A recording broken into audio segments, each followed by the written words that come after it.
They told me if God loved me, life would be easy, but they never read the manual. Hebrews 12:6, the Lord disciplines those he loves, because love that doesn't sharpen spoils, and heaven doesn't raise soft men.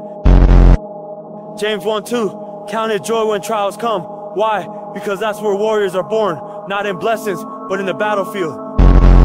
Psalm 144:1, he trains my hands for war, so if it's been hard, that's proof I'm in training. God didn't give me comfort, he gave me capacity. Romans 8:18, suffering now, glory later. So I don't run from fire, I run into it, because that's where I'm forged. 2 Timothy 2:21, prepare for every good work, that's who I'm becoming. I've been stretched, broken, refined, but never rejected. Heaven trains those that trust, and I've been trusted for war.